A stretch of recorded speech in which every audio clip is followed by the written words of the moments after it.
So basically, the flow of information from the DNA to RNA is known as transcription. Okay, it's known as transcription. And that's, let me just get my pen out, please.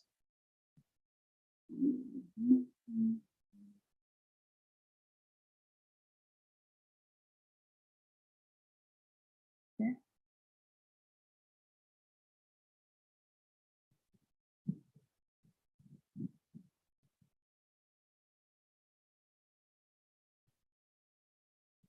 Sorry, I don't know.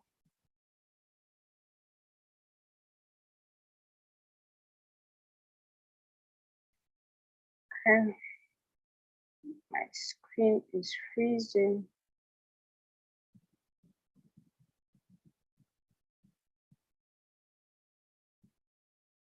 Please, can you see my screen?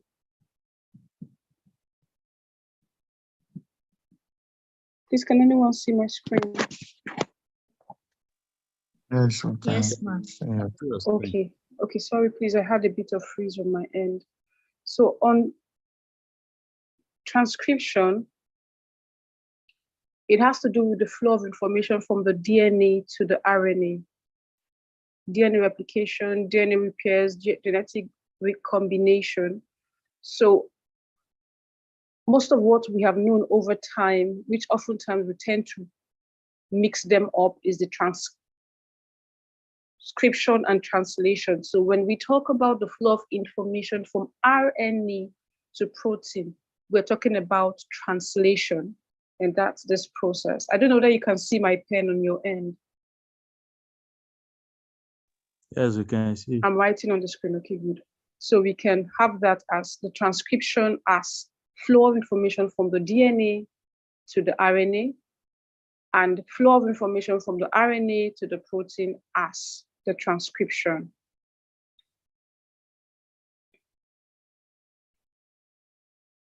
Okay.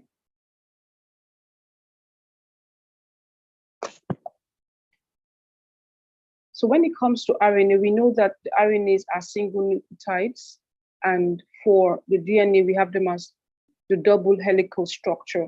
So looking at the RNA as a single helical structure, we would see very clearly that we have the cytosine, the guanine, the adenine, and the uracil as the neurobases for RNAs. In DNA, because we have them as a double helical structure, we have specific nucleobases binding to another on the other strand. Coming to this RNA, which is a single helical structure, we would see the cytosine, the guanine, adenine, and uracil. In the process of transcription and translation, so where we have the DNA transcribed to RNA, in subsequent slide, I'll explain how there is a transition in the nucleobases, because if you look closely, you would see that in RNA, we have uracil as the fourth nucleobase, but in DNA, we have it as thiamine. We have it as thiamine. We have it as thiamine. So in DNAs, we have it appearing as one strand having an opposite nucleobase. So we have it as adenine and thiamine binding together, and guanine and cytosine. This diagram has a pictorial, a color representation. So if you look closely, you would see that we have cytosine as the blue color, and we have guanine as the green color. So guanine always binds to cytosine. That's the principle behind the DNA. Guanine always binds to cytosine, and we have adenine, which is the yellow color, binding to thiamine. And that's what we have here. Let me use this as an example. So we have this as the thiamine binding to adenine. And for the guanine, we have the guanine as the green base pair binding to cytosine. So for every nucleotide base we see, irrespective of what we're working on, either we're working on plants, we're working on animal, we're working on bacteria, this is the principle behind DNAs and RNAs. So in the process of DNA replication, you would see that DNA replication is still the process by which DNA makes a copy of itself during cell division. And I'll be explaining the steps. The first step is the initiation stage. And that's where we have the unzipping or the unwinding of the double helical structure of the DNA molecule by the helicase enzyme, which breaks the hydrogen bond holding the complementary bases of DNA together. So the nucleobases that we have, which are the complementary bases, which I explained a few seconds ago, is that adenine always binds with thymine, that's the A with T, and the cytosine with guanine. Prior to the process of replication starting, these complementary bases are held together by hydrogen bonds. But when the process of DNA replication starts, the hydrogen bond is being broken by the helicase enzyme. So if I go back to the previous diagram, so you would see that in between here, the complementary bases, they are held together by hydrogen bond. So what holds them together is the hydrogen bond. But when the process of initiation comes in, the helicase enzyme breaks that hydrogen bond, which now separates these double helical strands into two single strands. That's where the process of replication starts. So let me go back to the next slide.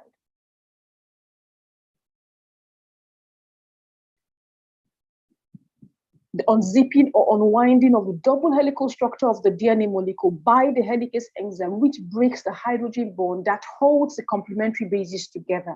The two strands now separate themselves as templates for making new strands. So initially we have the DNA as a single double helical structure, but when the initiation process has started and the helicase enzyme has broken the hydrogen bond, they now separate as two single strands.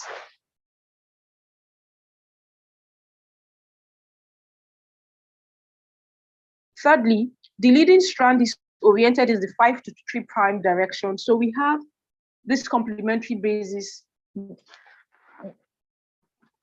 in binding together in a parallel form, and that's in the first diagram I showed us. Let me see if I can go to that first diagram.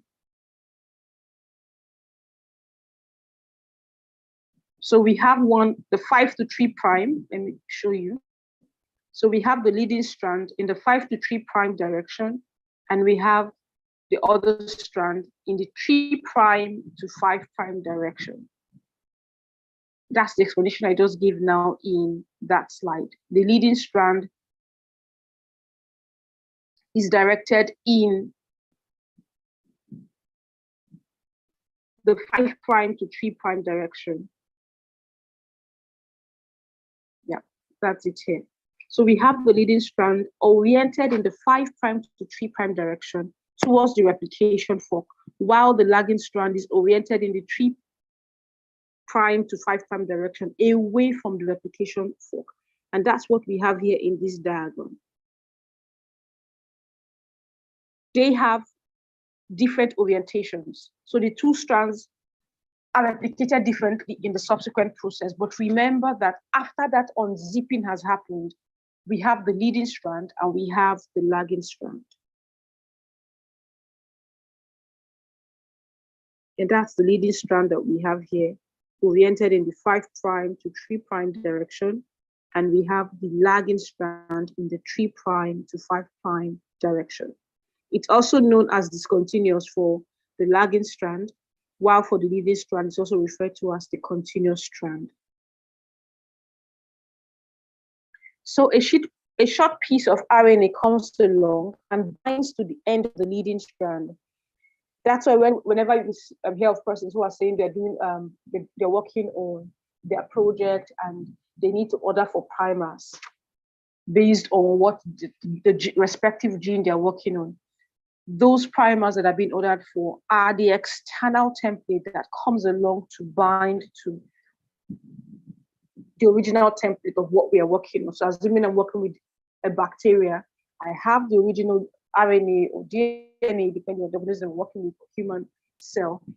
And we now have the external primer coming in, which is a short piece of RNA coming along to bind to the leading strand.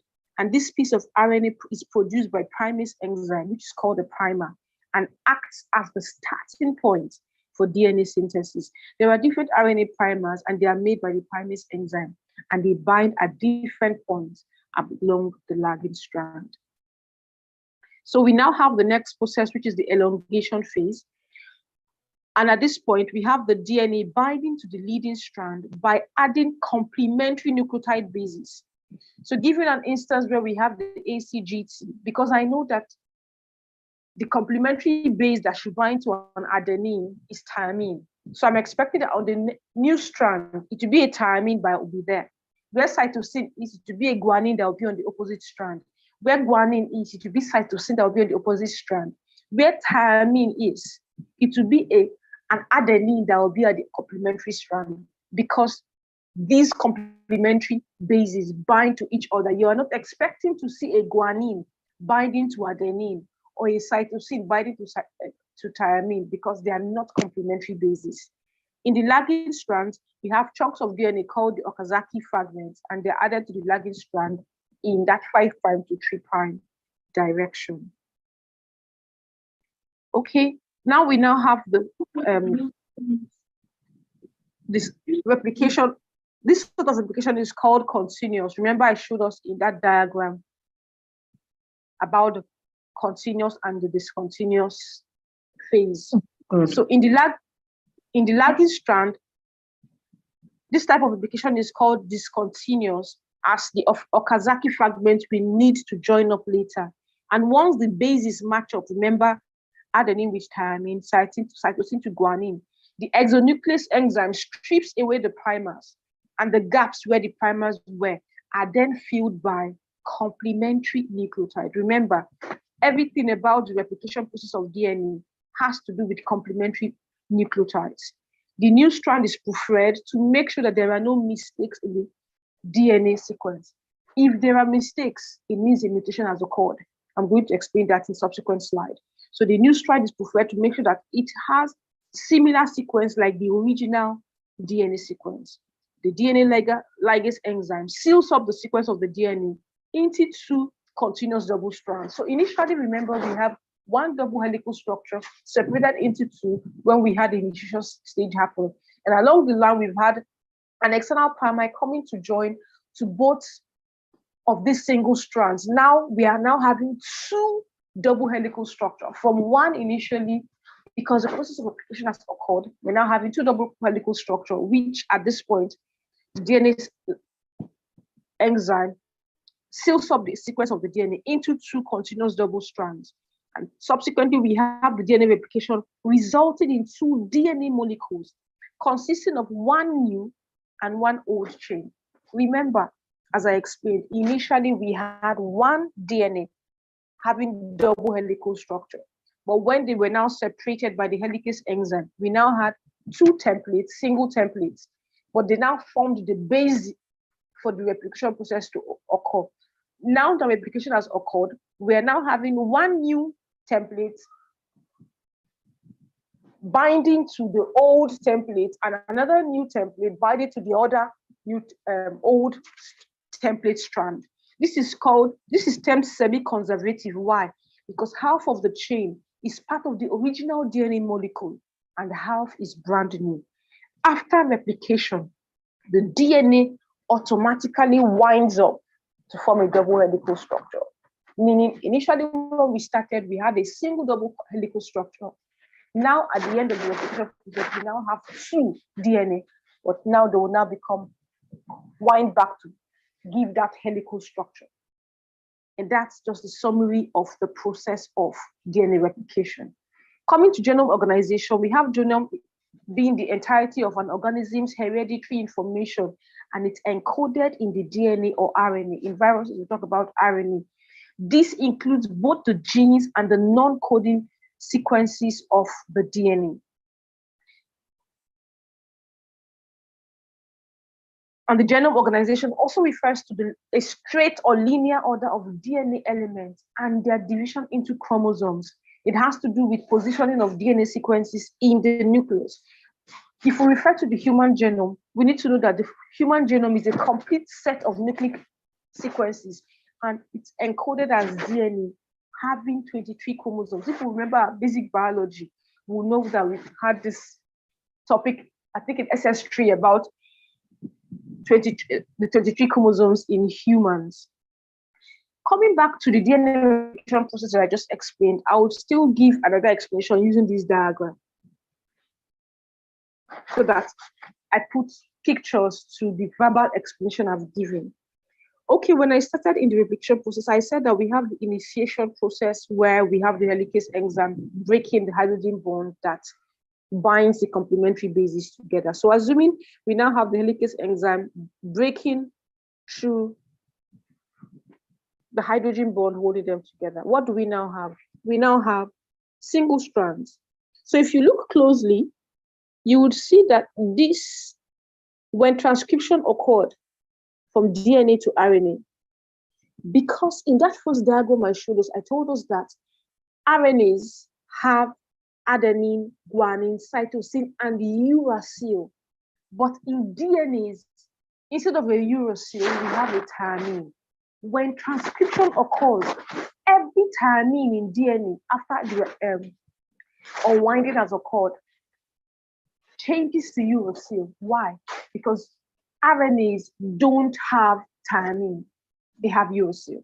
So if you look closely, you will see that this diagram, this strand here is exactly this. But if you look closely, all the uracil, all the thymine were replaced with uracil when transcription occurred. I don't know, can anybody see what I am explaining now? Yes, ma'am. And you understand what I'm saying? Yes. Yes, ma'am. I understand. Okay, good. So that's the transcription process that has Yes, ma'am. occurred.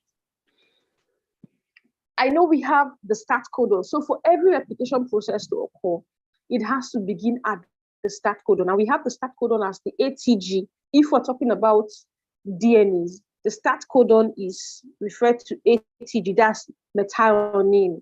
I think I'll have to tell us to check through that, the start codon. We have combinations of 3 nucleobases giving an amino acid.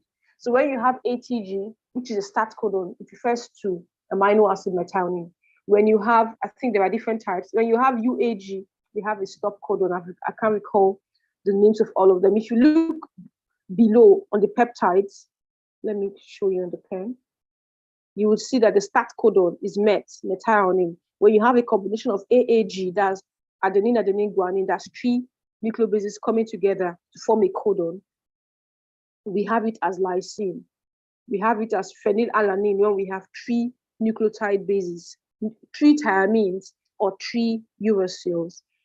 That is an information that you can easily get on the internet. But then now coming to the translation stage, remember I said that the primer is an external template which is produced by the primase enzyme, which most times when we talk about doing projects and we have to order for primers, which now comes along and binds to this original template. So now for the replication process to occur for this RNA that we have, what will happen is the complementary base that will come for an A, what complementary base would combine on the other strand, on the primer? Who can tell me based on what I've explained? Thymine. Thank you. For uracil, what am I expecting? Uracil, remember, replace thymine. Adenine, perfect. For guanine, what is the complementary base? Cytosine. Perfect. So we are seeing ourselves having this reflect again. But because we are dealing with RNAs, it's going to be wherever we see an A, because RNAs don't have thymine. We are having a U there, but because we are in that replication process for DNA, it's going to reflect as thymine, because at the end of the process of replication, all the uracils are going to be replaced back by thymine, because we're now having a double helical structure, which are being held together by the hydrogen bond to give us a double helical structure of a DNA. But that's how it is. Thymine binding to an adenine, uracil, which we replaced thymine binding to adenine, and that's how we have that. And so when this occurs, we're now having thymine here, cytosine, adenine, and all that, and we're having all that. I don't want to make the sheet all messed up, but I from my explanation, it's obvious that we now understand what I'm explaining, and that's still us having to understand the transcription process, which I've explained from the beginning, which is the process in which DNA sequence is transcribed into RNA molecule by the transcription enzyme, RNA polymerase. And this begins when the RNA polymerase binds to promoter sequence at the start codon. Remember, I talked about the start codon as the ATG. That's the methionine. So every replication process must begin at the start codon. RNA polymerase uses one of the template strands from the DNA to make a new complementary RNA molecule. Transcription ends at the stop codon and depends on the RNA sequence. So the RNA sequence determines where we encounter the stop codon. As long as it has not encountered the stop codon in the replication process, that replication process will continue until it encounters the stop codon. There are examples of stop codon. That's in the next slide. We can check that online for the combination of 3 nucleobases that gives us an amino acid. It's easy to check up. I don't know if somebody can check it up now as I'm still talking. Good. Coming to the start codon, remember I said is the first codon of messenger RNA transcript translated by a ribosome, and it codes for methionine. The common start codon, if we're dealing with RNA, we're going to be talking about AUG. But if we're dealing with DNA, it's going to be ATG as the corresponding DNA sequence. And that's the explanation I have here, which I've explained previously. Stop codons are the signals at the end of the polypeptide chain during translation. Remember, transcription has to do with DNA to RNA, and translation as RNA to protein. And this does not code for any amino acid. So when we have that combination of the stop codon, we either have it, if we're dealing with RNAs, we have it as UAG, UAA, and UGA. It does not code for any amino acid. So whenever the replication process encounters a stop codon, it halts that process of replication. It halts it. It's also referred to as nonsense codon or termination codon. And these are the examples there. If we're dealing with DNA, as I explained, it's going to be TAG, TAA, and TGA. When we're dealing with RNAs, it is UAG, UAA, and UGA that are the stop codons. So back to mutation. Remember I said that when the replication process has occurred, before the double helical structure reforms at the end of the process, it has a way of confirming that this new DNA sequence that has been replicated has the same sequence like the parent DNA. If there is an alteration in the sequence, a mutation has occurred. And that brings me to this topic on the 3 types of mutation. We have the deletion mutation, we have the insertion mutation, and we have the substitution mutation.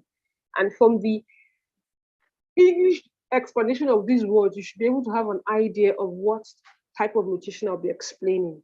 So for the deletion mutation, it means a section of the nucleotide sequence was deleted in the process of replication.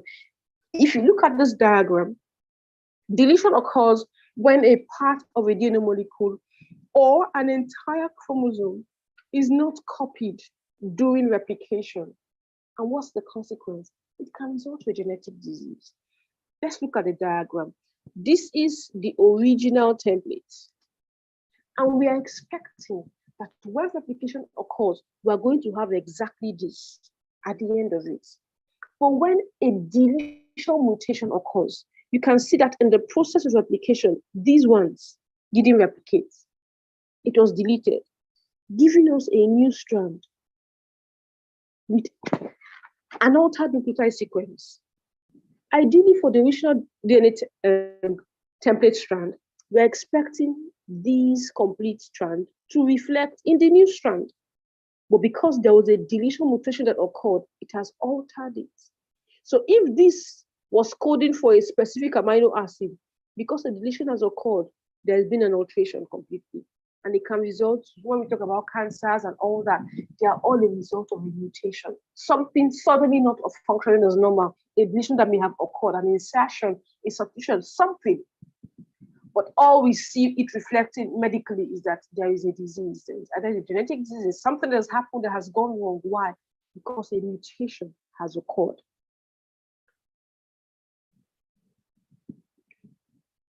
So if we look at the next slide, I'll be explaining the insertion mutation.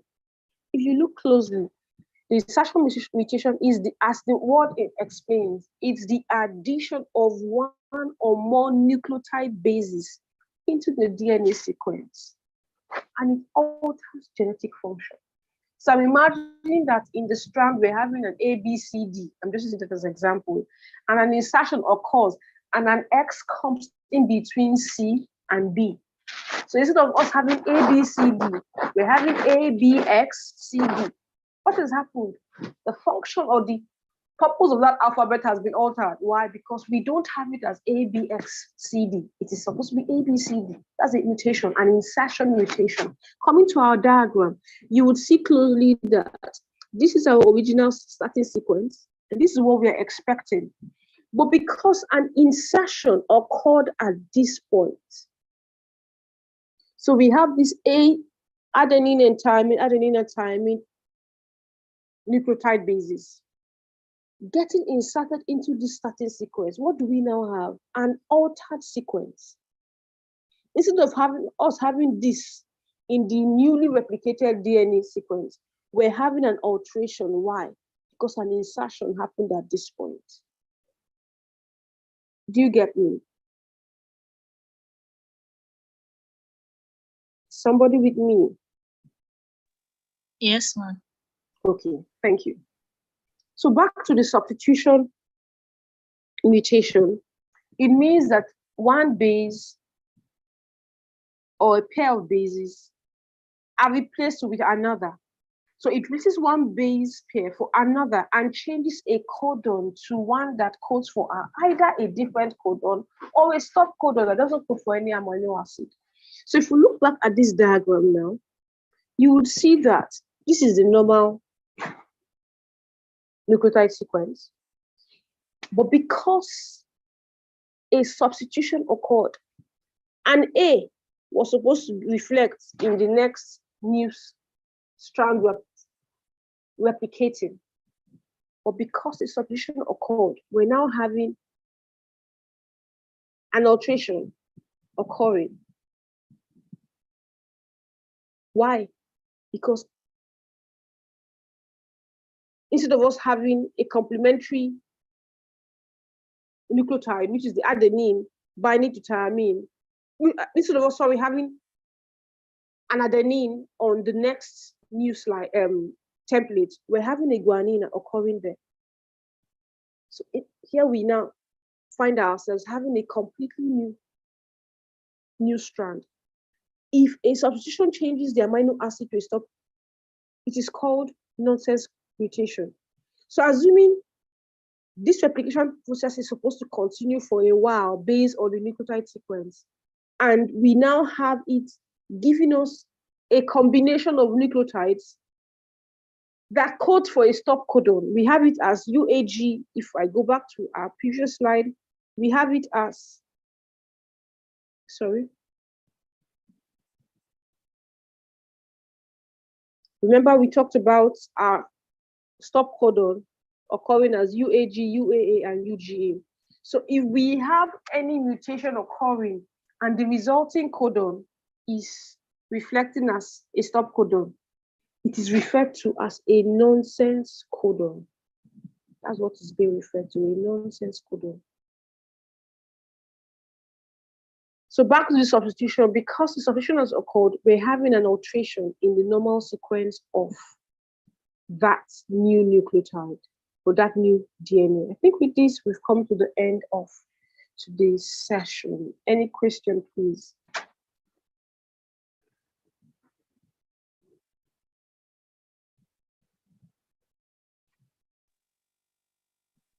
Thank you very much, Ma. Ma, there's an area I did not understand about that Okay. start codon and the stop codon. Please, can you elaborate more on it, please?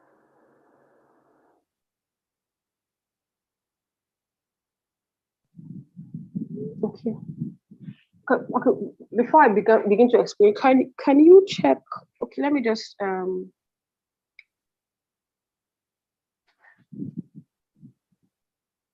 a few seconds.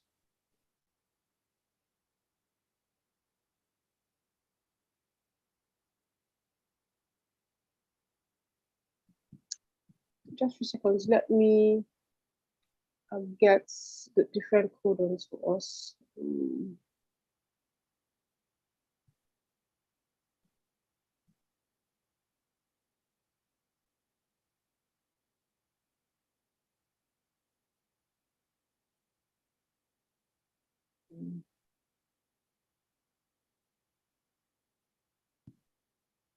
Okay, I just want to get the list of the codons. Good.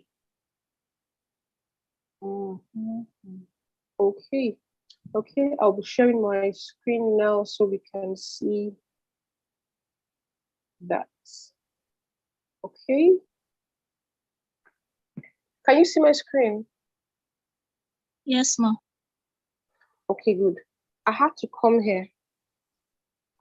This is a list of the amino acid symbol, the amino acids, their symbol, and the codon. If we go back to the slide that we were sharing, where I talked about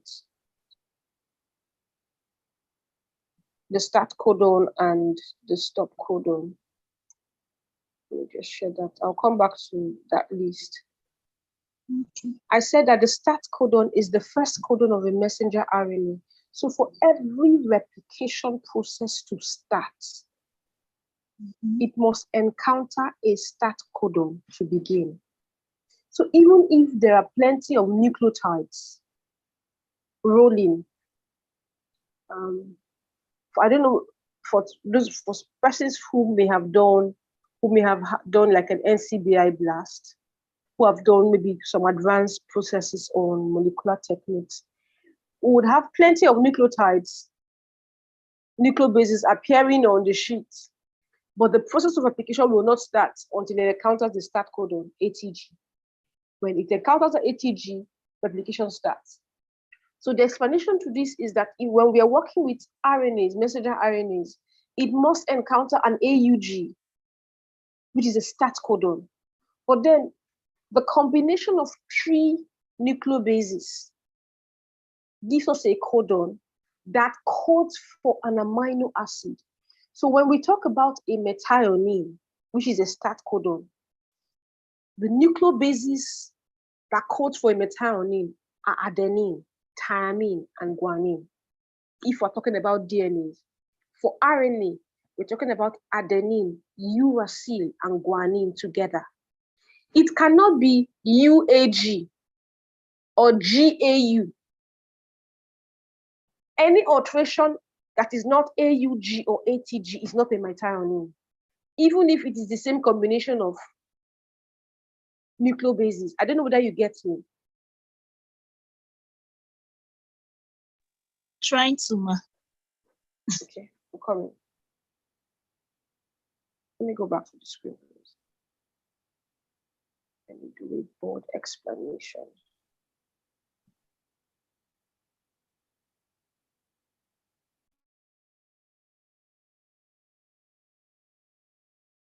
Okay. Okay. We have the AUG as the start codon in RNA. we have the ATG as the start codon in DNA. So when we have plenty of nucleotides, assuming, let me see, assuming we don't have this here. Sorry, let me cancel that. Assuming this strand now is starting from UGA, and we want to do a replication process. We start counting 3. This 3 forms a codon. It's not a start codon. Replication will not start. You come here. It's not a start codon. Remember I said start codon is AUG or ATG. So the process of counting 3 nucleobases together will continue until it reaches a point where the next set of 3 are AUG or ATG.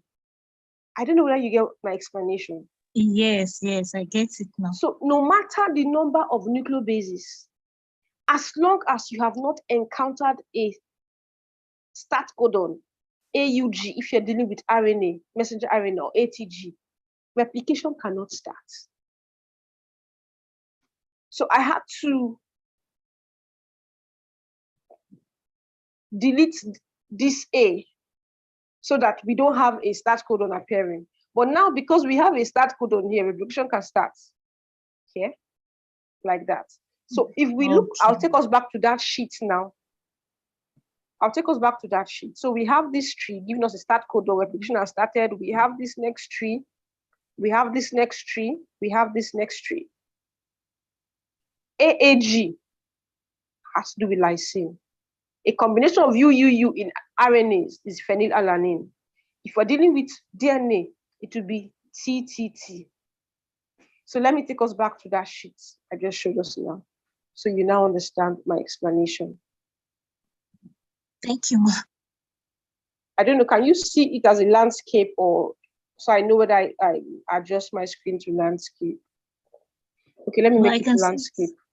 Okay, let me make it in landscape. So if you look now, any combination of GCA is alanine, GCC, alanine, GCG, alanine, CGU, alanine. You can see that for cysteine. Cysteine has 2 combination of codon. A uracil, a guanine, and cytosine gives you cysteine as an amino acid. UGU, uracil, guanine, uracil is a cysteine. Like that, we have it for aspartic acid. So this, whenever you talk about these amino acids, know at the back of your mind that they're a combination of 3 nucleobases. For phenylalanine, I just showed us now on that sheet, UUU or UUC is phenylalanine. Let's go to methionine, which is our start codon. We see it as AUG because it's RNA. If we're going to be talking about DNA, it will be ATG. But everything here on this sheet has to do with RNAs, messenger RNA. So you can notice that there is no thymine here at all on the combination. They're all uracil. Why? Yes. Because we're dealing with RNAs. And in the synthesis of protein, it's from RNAs to proteins. And for RNAs, we have it as uracil all through, no thymine. And that's why we have it like this. So wherever we see this combination, so imagine that you have a nucleotide sequence having these combination of, let me get my pen out. Where is the pen? Okay, the pen has refused to show. So imagine, just look at leucine. Imagine you have a combination of nucleotide sequence and it's just like leucine. UUA, UUG, like that, 333. Because there is no start codon there, that process of replication will not start until the sequence encounters an AUG. Do you understand me? Yes. Good. And we have for the stop codon, we don't have a stop codon here because it doesn't code for any amino acid. So whenever we encounter a stop codon, which is, whenever we encounter a stop codon, which is UAG, UAA, and UGA. It doesn't code for any amino acid. Because of time, I would have said we should start searching for these three on that sheet. You will not see any of these coding for any amino acid. Okay, let's pick one, UAG, and go back to that screen. UAG. Just look for UAG. Let's start from the beginning. UAG. UAG. Just UAG. UAG.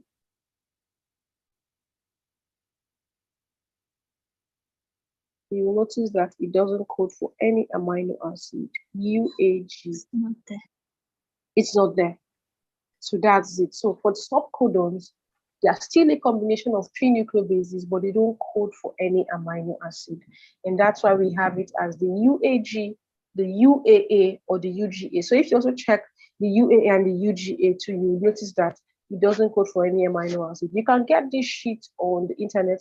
I just searched the amino acids and symbol and the codons. So that was how I got this sheet. So it's something you can easily access on the internet. I don't know, any other question, please? Thank you, ma. Thank you very much. Any other question?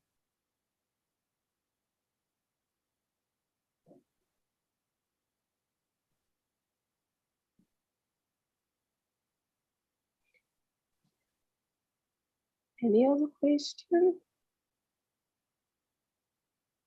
No.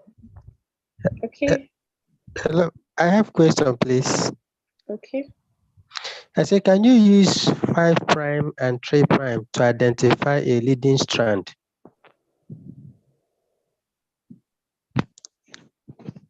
I don't get your question, please. When you explain, you mentioned that one of the strand after splitting is leading strand and one is lagging strand. So Yes. from the leading strand, you mentioned 5', 3'. So my question now is, can you use that number to identify which of the strand is the leading strand and the lagging strand? Yes, yes. Whenever we see DNA sequences, it comes in the 5' to the 3' in one direction and the 3' to the 5' in the other direction. The leading strand is the 5' to the 3' direction. Okay. Yes. All right. So if also look at this diagram too, you will see the 5' to 3', the 3' to 5'. The leading strand is this, and we have the lagging strand as this.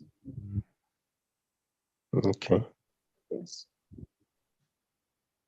Any other question, please? No question. Okay. Thank you for the beautiful lecture. Thank you very much. Thank you so much. Thank you very much. And I hope it was worth your time. And I taught like a teacher, not a lecturer. Yes. Yes, ma. Thank you. Thank you Thank so you very much. much. Thank you, Dr. Lee. I'm done. I hope he's still close by. I think he has left. He doesn't seem to still be here. Okay. I think in the absence of any question, we may have to call it a day. Okay, let me see if I can share the link where I got the amino acid. Let me just see if I can get it so I can share in the comment section, and you may have to. Sorry, let me just stop share briefly and just get that link.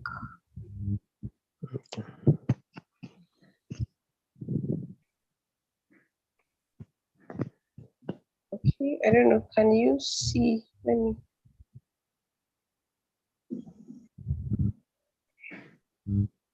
Can you see the comment section?